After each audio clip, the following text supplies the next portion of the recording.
Bab 226. Kaisar Pedang. Setelah mendengarkan kata-kata Mileye, lelaki tua itu hanya menatap Mileye dengan ekspresi yang sangat tenang. Mileye memiliki senyum di wajahnya dan bersikap sangat baik. Setelah beberapa saat, lelaki tua bungkuk itu tersenyum simpul, "Permisi." Setelah mengatakan itu, dia berbalik dan pergi. Pada akhirnya, dia masih tidak memilih untuk menyerang.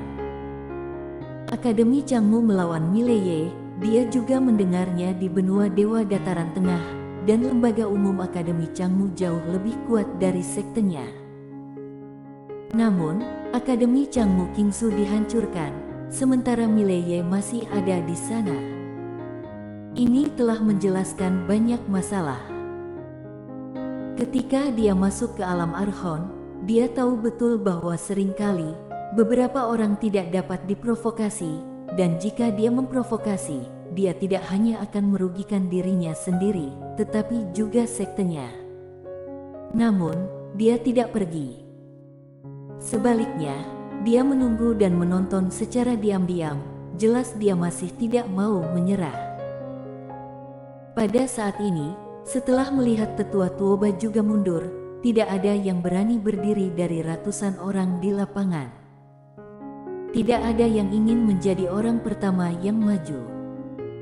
Namun, tidak ada yang pergi. Jelas, mereka semua tidak mau kembali begitu saja. Menurut pendapat mereka, Kingsu adalah harta karun, dan harta itu tepat di depan mereka. Tidak ada yang mau pergi begitu saja.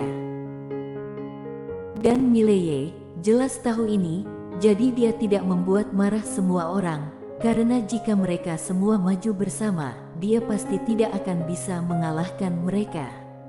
Dan orang-orang ini, semuanya memiliki perhitungan sendiri, dan tidak ada yang mempercayai siapapun. Dan dia hanya perlu menyelesaikan orang yang maju saja. Pada saat ini, seorang pria tiba-tiba maju. Pria itu melirik Mileye, matanya dingin. "Semuanya, jumlah kita begitu banyak." Pada saat ini, seberkas cahaya pedang terbang melewatinya. Jelek. Suara pria itu berhenti tiba-tiba, dan kemudian, kepalanya terbang keluar, dan setelah terbang beberapa kaki, kepala itu berguling di tanah.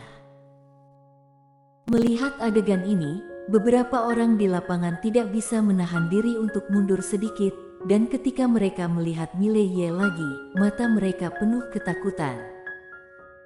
Mereka berasal dari Changlanzhou. Semua orang dapat dikatakan merupakan orang kejam, tetapi yang ini tampaknya lebih kejam. Dipenggal begitu saja jika ada satu kata yang salah. Tidak ada yang berdiri dan tidak ada yang berbicara. Mileye juga tidak berbicara, dia hanya menyeka darah di pedang petir dengan ringan, wajahnya tanpa ekspresi, tidak ada yang tahu apa yang dia pikirkan. Terjadi kebuntuan di lapangan. Pada saat ini, seorang pria maju, tetapi dia masih jauh dari Mileye. Dia melirik Mileye, "Kakak ini, aku tidak punya niat buruk, aku hanya ingin mengatakan beberapa kata." Mileye mengangguk, "Bicaralah." Pria itu berkata dengan sungguh-sungguh, "Kak, kekuatanmu cukup kuat, 1 lawan 1, bahkan di benua Dewa Dataran Tengah, hanya ada beberapa orang di generasi muda yang bisa menandingimu. Namun, kakak bisa memikirkannya lagi, kebanyakan dari orang-orang yang datang ke sini adalah keluarga bangsawan, tentara bayaran dan anak sekte." Berbicara tentang ini, dia berhenti sejenak, lalu berkata, "Kakak melakukan ini pasti akan memotong kekayaan semua orang dan menyinggung banyak kekuatan. Dan orang-orang di Kingsu mungkin tidak akan berterima kasih kepada kakak." Setelah berbicara, dia segera mundur ke kerumunan. Untuk pedang terbang Mileye, dia masih sangat takut. Tidak ada untungnya. Mileye menggelengkan kepalanya. Jika semuanya harus memiliki tujuan, itu akan terlalu membosankan. Ini seperti jika terjadi bencana nasional, dan semua orang hanya memikirkan kepentingan mereka sendiri dan mengabaikan keluarga dan negara. Apakah orang seperti itu masih manusia? Orang boleh saja egois dalam banyak kasus, tetapi terkadang mereka tidak bisa egois. Aku bersyukur. Pada saat ini, Winalian yang tidak jauh, tiba-tiba berjalan ke arah Mileye. Dia memandang Mileye dengan senyum di wajahnya. Sarjana nasional Ye berdiri untuk melindungi Kingsu kali ini. Dalam hal ini, kerajaan Dayun pasti akan ingat, bukan hanya kerajaan Dayun, tapi seluruh Kingsu. Di antara kerumunan tidak jauh, seorang pria paruh baya tiba-tiba berkata, "Mari kita bersatu, mengapa kita harus takut dengan jumlah mereka? Kita." Winalian tiba-tiba meraih dari udara, dan di kerumunan tidak jauh, pria paruh baya yang berbicara tiba-tiba membuka matanya, pembuluh darah di lehernya menonjol dengan cepat, dan saat berikutnya, kepalanya langsung terpisah dari lehernya dan di tangannya Winalian ada kepala berdarah. Melihat adegan ini, semua orang di lapangan terkejut. Mileye juga sedikit kaget dan bertanya, "Apa ini? Teknik seni bela diri apa ini?" Winalian berbisik, "Jurus penggal kepala."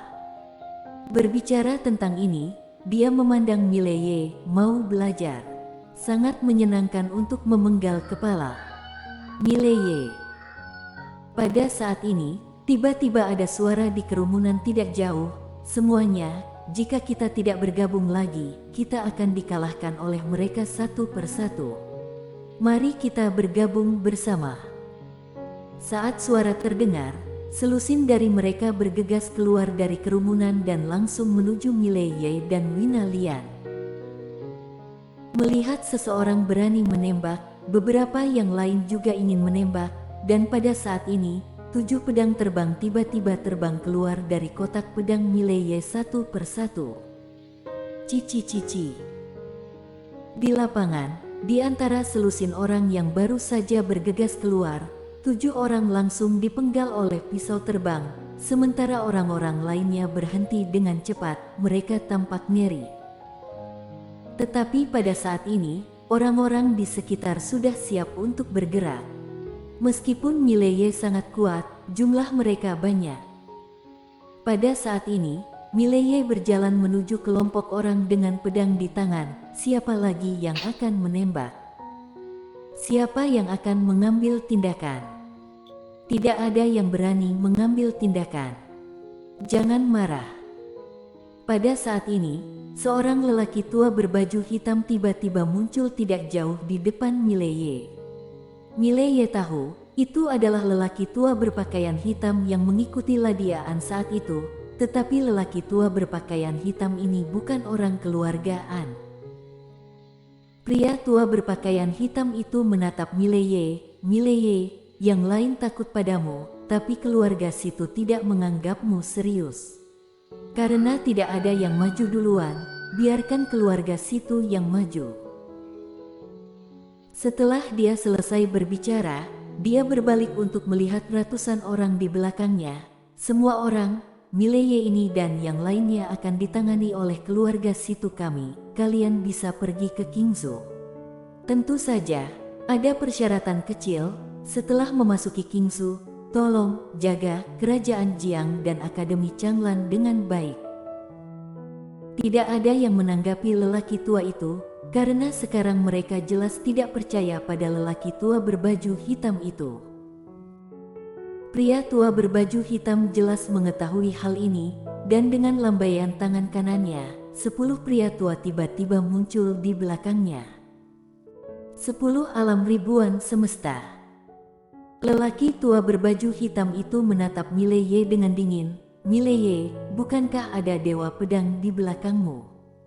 Aku memberitahumu bahwa Akademi Changmu tidak kompeten. Takut dengan dewa pedang di belakangmu, tapi keluarga situ tidak takut.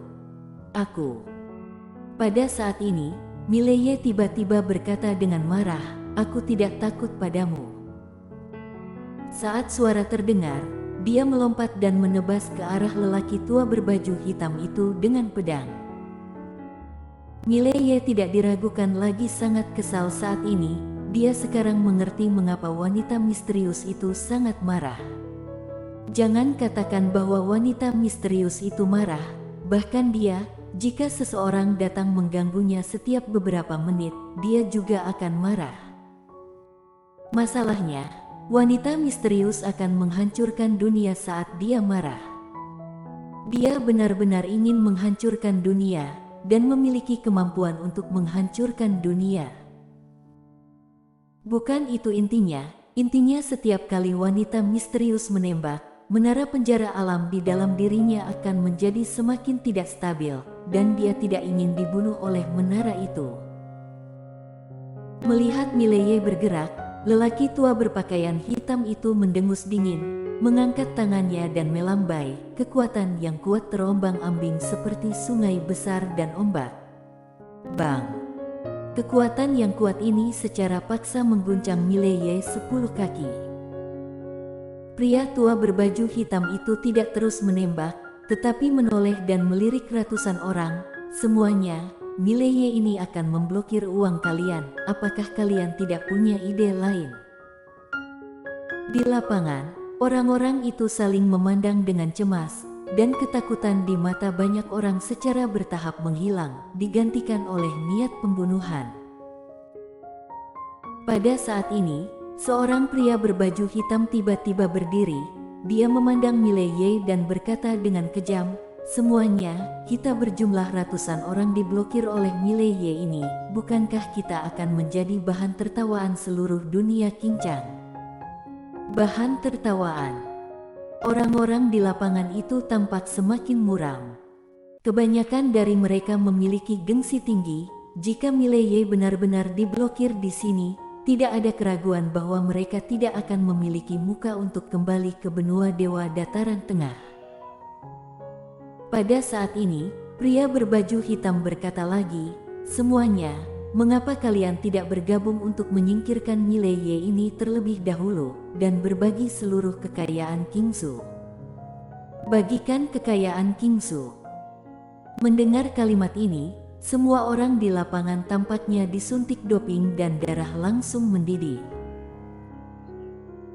Melihat adegan ini, cibiran muncul di sudut mulut lelaki tua berpakaian hitam itu, dan dia memandang Mileye. "Mileye, aku pikir kamu adalah orang hebat, tetapi tidak pernah berpikir bahwa kamu akan begitu bodoh, bermain dengan beberapa semut untuk menjadi musuh seluruh benua Dewa Dataran Tengah.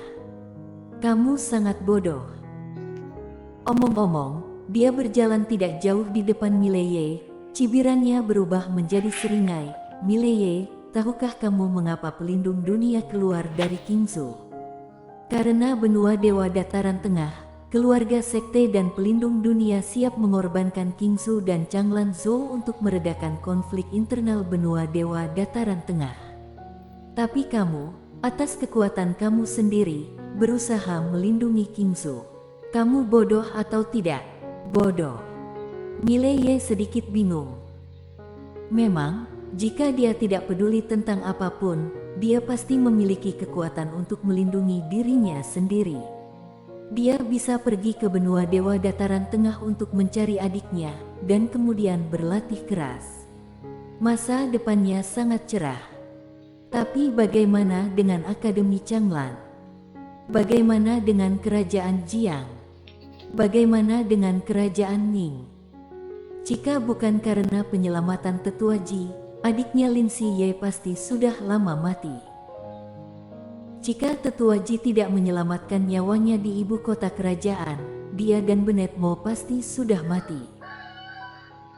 Dan Tetua Ji mempercayakan Akademi Changlan kepadanya menjelang kematiannya. Mengapa sekarang saat bencana datang, dia malah meninggalkan Akademi Changlan? Dan Kerajaan Jiang, seberapa banyak keluarga bangsawan Kerajaan Jiang membantunya? Dan Kerajaan Ning, ketika Veredik Tuba membantunya, meminta dia merawat Kerajaan Ning sebaik mungkin. Dan Paviliun Suixian, demi dia, Paviliun Suixian tak segan-segan bermusuhan dengan dunia kegelapan dan Akademi Changmu. Setelah beberapa saat, Mileye tiba-tiba menggelengkan kepalanya dan tersenyum. Ternyata benar, mudah bagi orang untuk menyimpan dendam, tetapi sulit untuk mengingat kebaikan. Sifat buruk manusia. Berbicara tentang ini, dia menghadapi pedang di tangannya. Aku, Mileye, tidak menyelamatkan Kingzu, tetapi menyelamatkan diriku sendiri. Untuk menjadi manusia, kamu tidak bisa melupakan niat awal kamu, apalagi akar. Saat memikirkan ini, di atas puncak menara bagian dalam menara penjara alam, ketiga pedang itu tiba-tiba bergetar sedikit, dan seluruh menara penjara alam bergetar. Pada saat yang sama, bang! Sebuah jiwa pedang putih tiba-tiba menyapu keluar dari tubuh Mileye, memenuhi tubuh Mileye, namun tak lama kemudian, separuh jiwa pedang itu berangsur-angsur berubah menjadi hitam pekat.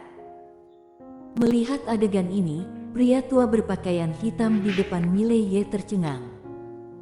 Saat berikutnya, wajahnya berubah drastis, dan dia sedikit putus asa. Gawat, jiwa pedang dia memiliki terobosan dan dia mungkin langsung dipromosikan menjadi kaisar pedang. Bunuh dia, cepat bunuh dia. Bersambung.